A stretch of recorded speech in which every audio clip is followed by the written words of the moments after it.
I'm a 34-year-old guy, and things took a serious turn when I went completely off the grid on my fiancée, Megan, who's 33. Why? Well, she came at me with the idea of having a temporary open relationship before we tied the knot. I was not having it, so I shut that down immediately. But the thing is, she went ahead and cheated anyway. Megan and I go way back, like since we were kids. Our parents were super close, practically inseparable, so we grew up right alongside each other. We started dating as teenagers, and honestly, it always felt like our families were the ones steering the ship, like they had it all planned out for us before we even knew what was going on. Seemed like they had more big ideas for us than we ever had for ourselves. While I was working on getting my master's degree, I had to move to a different city. Megan stayed behind to finish up her nursing degree. After about a year of doing the whole long-distance thing, we both decided it would be better to just stay friends. Neither of us wanted to feel trapped by the relationship.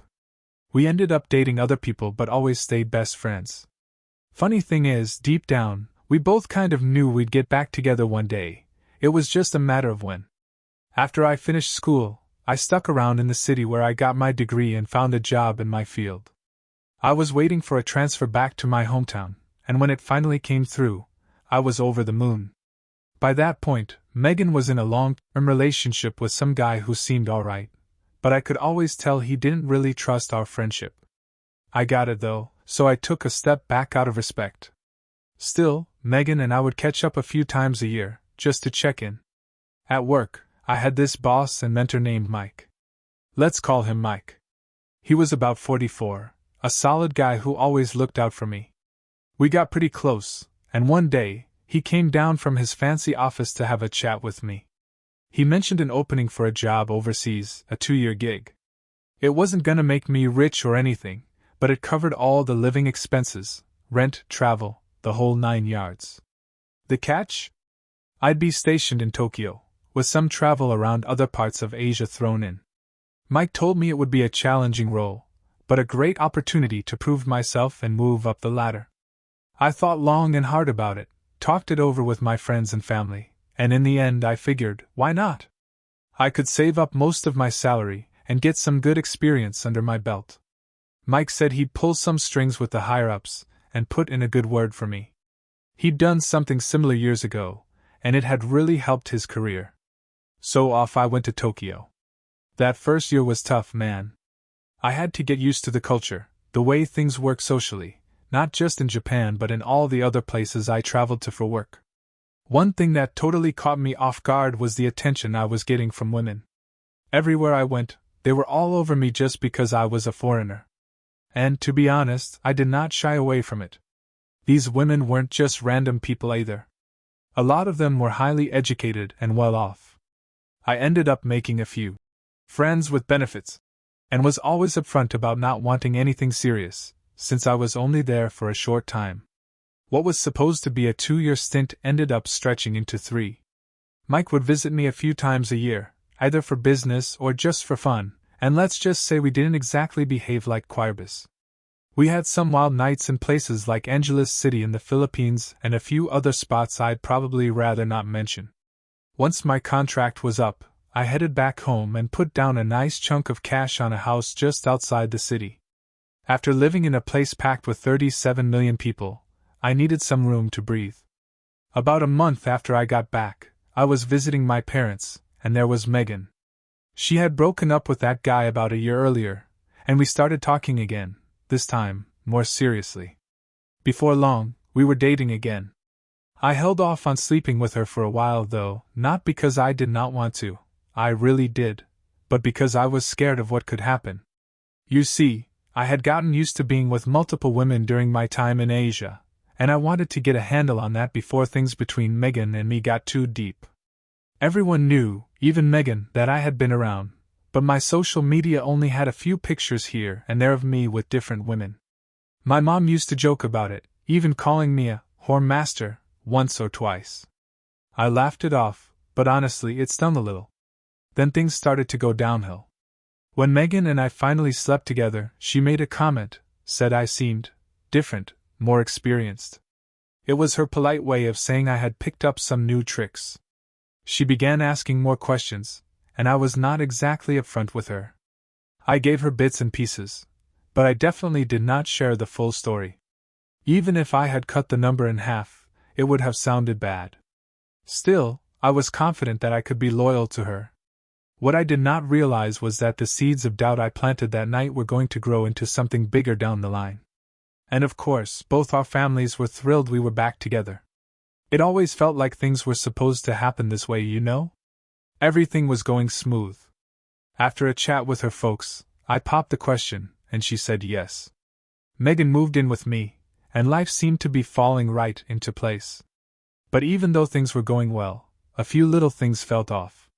She started asking me whether I was truly happy with her, and looking back, that should have raised a red flag.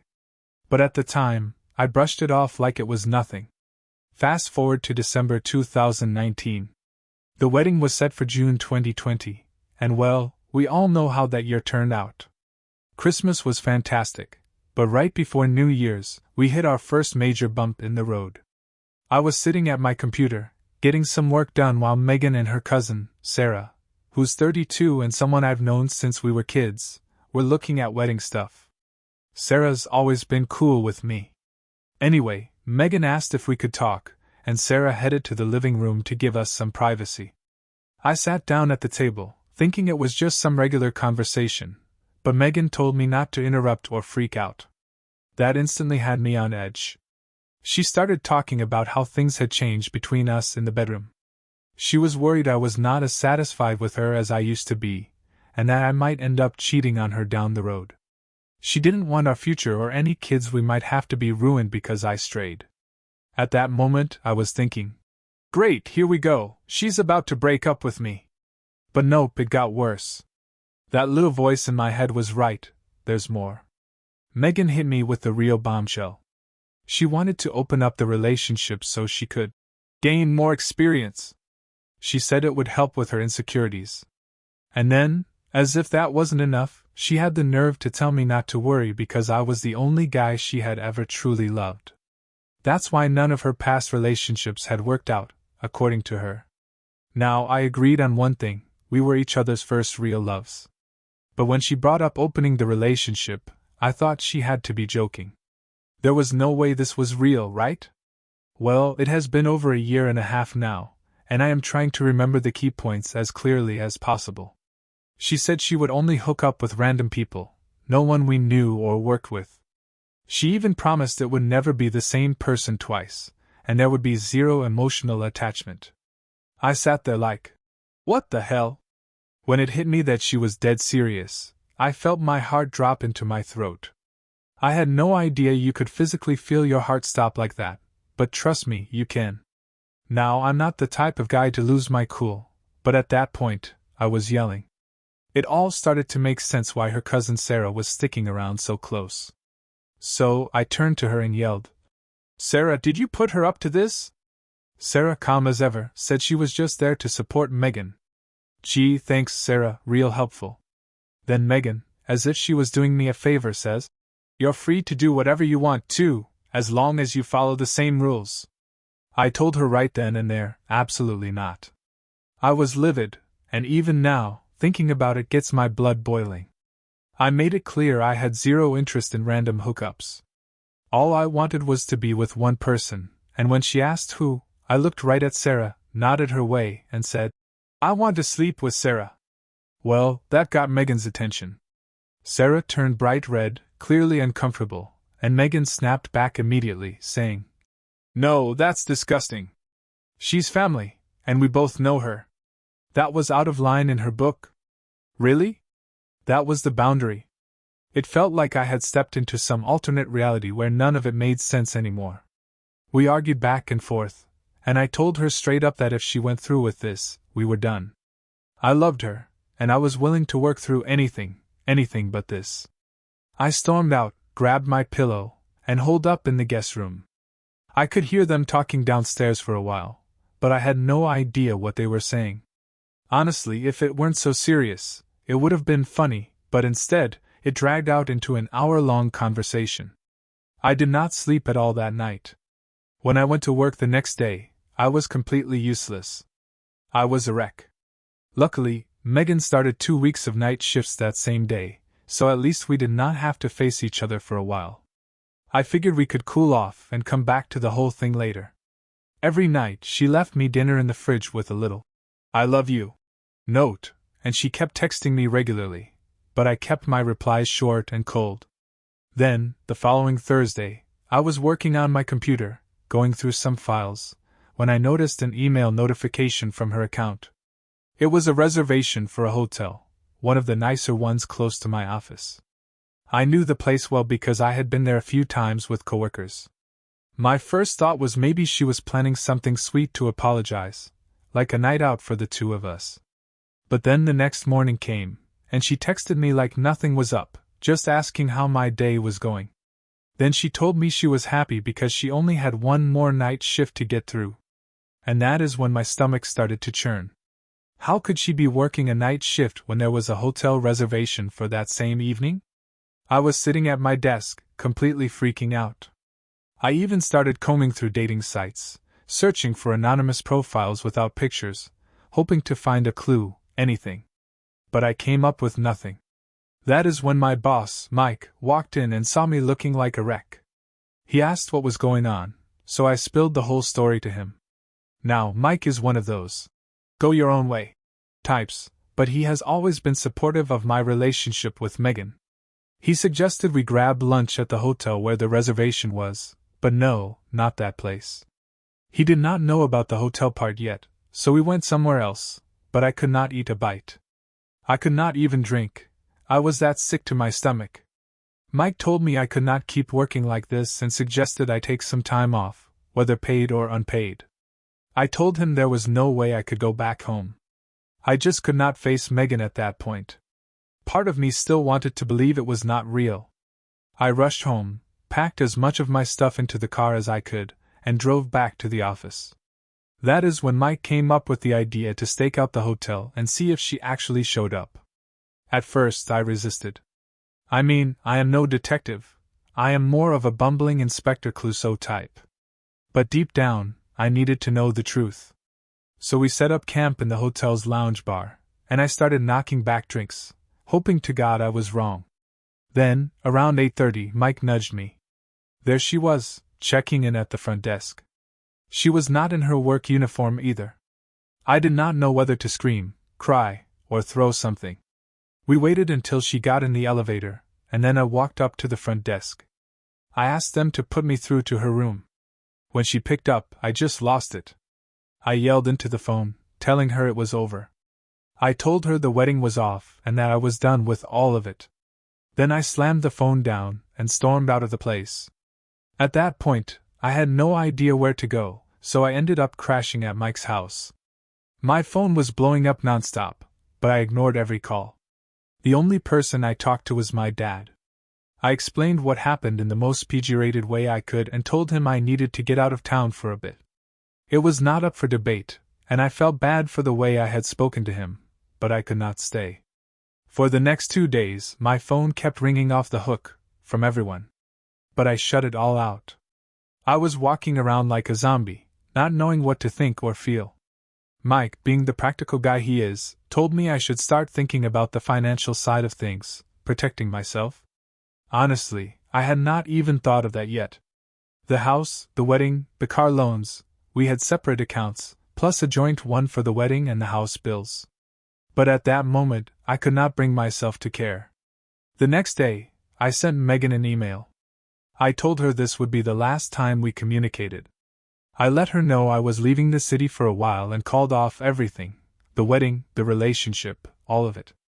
I also called my dad back and had a long conversation with him. He was heartbroken, of course, but he understood I needed some space. He still hoped we could work things out, but deep down, I knew that was never going to happen. 10 days later, I got on a plane to Bali. I never replied to any of Megan's messages or anyone else's. I did not even care if she stayed at the hotel that night or left. It just did not matter anymore. In Bali, I spent a solid month drowning myself in booze and staying off the grid, only checking in with my dad and work every now and then. I did not even care if I got fired. I wish I could say I enjoyed my time there, But the truth is, I was just angry. Angry, ashamed, and full of hate for the way everything went down. After 3 weeks, Mike gave me a call. He asked if I could swing by Tokyo to handle some business. We also talked about this new virus that was starting to make headlines. I figured I should probably go back to Canada and settle things since there were already rumors about lockdowns. I landed in Tokyo on March 1st, and honestly, it felt good to be back at work, even if it was just for a little while. With all the talk about the potential lockdowns, Mike suggested I think about heading back home to Canada. But I shrugged it off. I thought, this will blow over in 30 to 60 days tops. I need more time to figure out my next move. Well, 30 to 60 days turned into a whole year. I ended up staying in Japan until I finally got vaccinated. By that point, I was not in any rush to go home. My house was rented out. I kept in touch with my family, but I refused to hear anything about Megan. I did not want to go there. Then, on September 21st, I got a call. My dad had a heart attack. He was stable, but he would need a triple bypass. And even though surgery has come a long way, it is still a major operation. I knew I had to get home to see my dad, just in case things took a turn. But man, I also knew going back was gonna be a total nightmare. I was dreading the drama, not wanting to deal with any of it.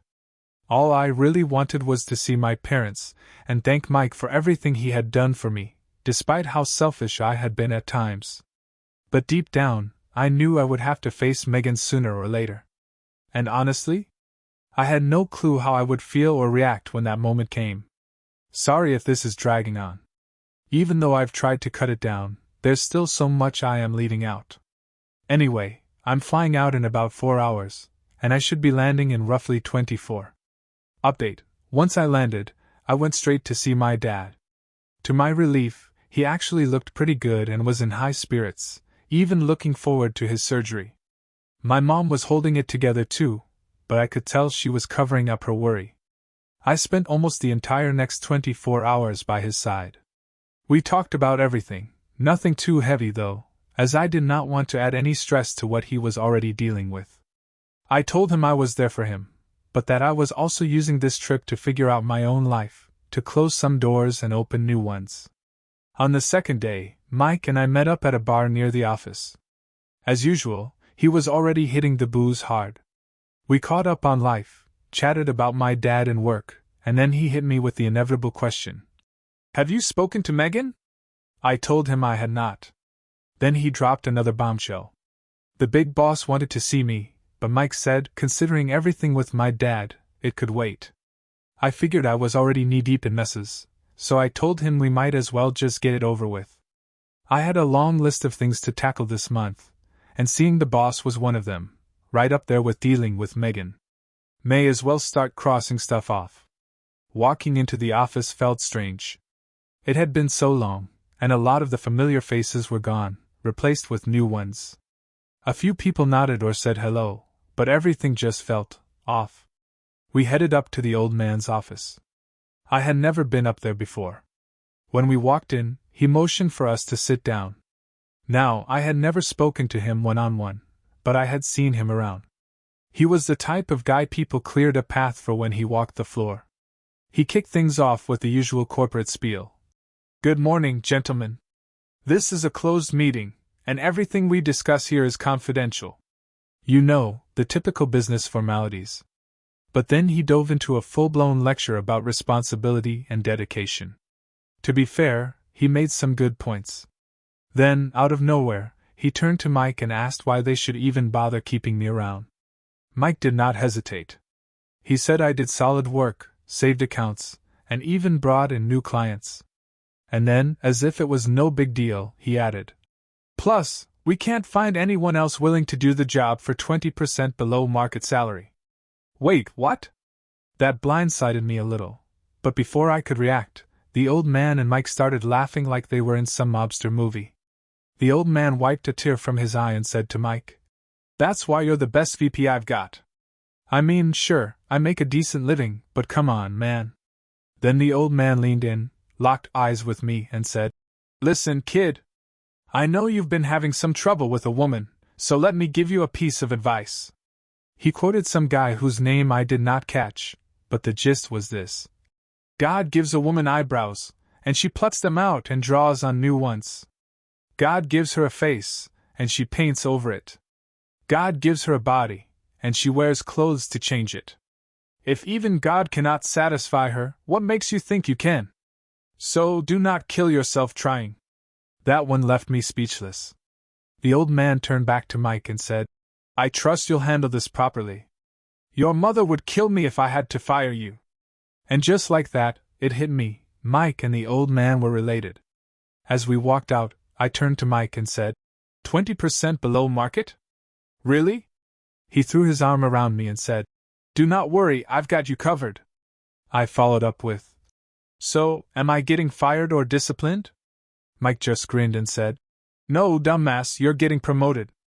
Then, like it was no big deal, he kissed me on the side of the head and added, I miss you, kid.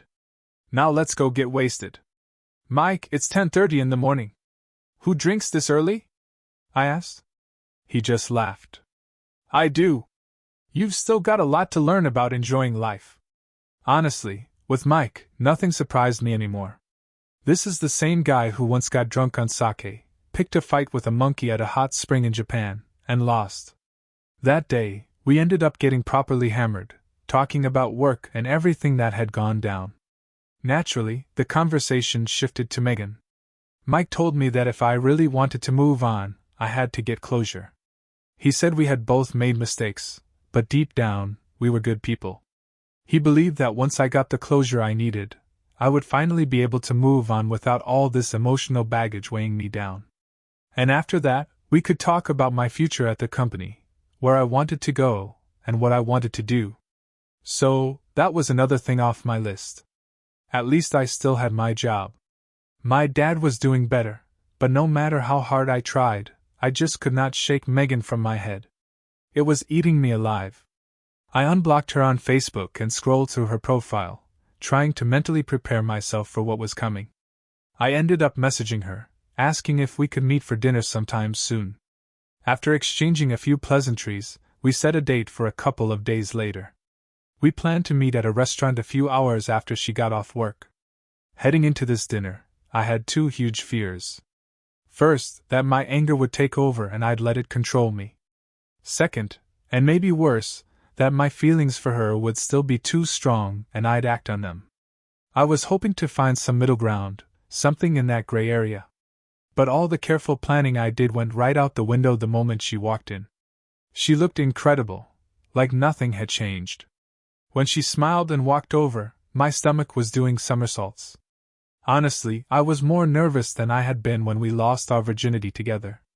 We shared a brief, awkward hug, and I could smell that same perfume she always wore, the one I had always loved. My mind started racing.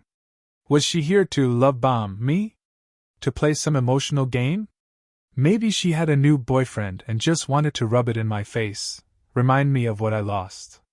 But then I noticed there was no ring on her finger, not even the one I gave her. We started with some small talk. She asked about my dad and mentioned how she checked in on him during her shifts. She reassured me that his surgeon was one of the best. Then we talked about her workload during the pandemic and my time in Tokyo during lockdown. On the outside, I was calm and collected, but on the inside, I was barely hanging on. I kept reminding myself that I needed this conversation to happen, that I needed to get these feelings out and finally move on. But we danced around the real issue for what felt like forever. Eventually, her expression changed, and I could tell things were about to get serious. The rest of the conversation is a blur, but I'll try to piece it together. She started by saying, First, I just want to tell you how sorry I am for everything that happened, for hurting you. I shot back. Are you sorry because you got caught? Or are you actually sorry for what you did to me? She looked down and said, Of course I'm sorry for what I did to you, for what it did to us, to our lives and our future. I threw it all away because of my own insecurities. So, was that your plan from the start? I asked. Was it really about insecurity? Or were you trying to punish me for being with other people when we weren't together? Maybe both, she admitted quietly. But I can tell you this, None of the men I was with before we got engaged meant anything. I never loved them the way I loved you. My ex cheated on me because he said he could never compete with how I felt about you. That's why we broke up. That was news to me. I had no idea her ex had cheated, and honestly, I never felt bad about it. She went on. I never wanted you to find out I was going to sleep with someone else. I thought I could keep it separate, like I could emotionally detach. And even if you did find out, I figured we could work through it like we always did before. You thought wrong, I told her, my voice tightening. That was probably the most painful thing I've ever been through. I didn't need you to be perfect, Megan. I didn't care if you had experience. I just needed you to be mine. Every single one of those other women meant nothing compared to what I felt for you. But now I'm starting to wonder, was it ever real? Was it the love we shared? Or was it just the dream, the fantasy our families built for us? Things got emotional. Megan excused herself to the bathroom to pull herself together. The restaurant was not that crowded, just a few tables occupied. I glanced over to where Mike was sitting in the sealed-off lounge area. He had come along for moral support, like some of you suggested. I was hoping for a little encouragement, maybe a thumbs up, but Mike was deep in conversation with two attractive women, laughing and gesturing like he was putting on a show. Finally, he caught my eye, gave me a thumbs up, and then, like the typical Mike, smirked and flipped me off before going right back to his conversation. Megan came back, and we picked up where we left off. She asked, "Is there anything you want to know about that night?" "It doesn't matter," I said.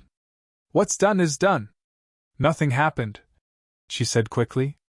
"I wasn't even sure I could have gone through with it. When you called the room, it scared the crap out of me. I rushed down to the lobby, but by the time I got there, you were already gone." "It doesn't matter now," I said, shaking my head. "I'm not here to dig up the past. What I really want to know is, can we move forward from this?" Her voice wavered. "Can you forgive me?" "Of course I can forgive you, and I do forgive you. You're not a terrible person, Megan. You just made some terrible choices, and those choices are what brought us here." It was not entirely her fault. I knew I should have been more open with her, more understanding of her fears. As I sat there, I could feel myself cycling through all kinds of emotions: love, anger, regret, just one after the other. Part of me wanted to blow up, to yell and let all that rage out. But then there was another part of me that just wanted to take her home and pretend none of this ever happened, like we could just erase it all. In the weeks leading up to this conversation, I had been watching these Reddit videos on YouTube. Stories about men punishing themselves for what their partners did, torturing themselves more than the betrayal itself ever could. I was determined not to become one of those guys. I glanced at her, and I remembered what the old man had said about women. Her makeup was perfect, her nails looked freshly done, and that tight-fitting dress, it made me wonder, do I really know her at all? Is her mind as fake as the rest of this? I braced myself and asked, "So what now? Is there any future for us?" Megan lowered her voice, her eyes soft and a little sad. "I want you to remember when we were kids, walking home from the park, and that mean dog came charging at us. I instinctively stepped in front of you to protect you, to keep you safe.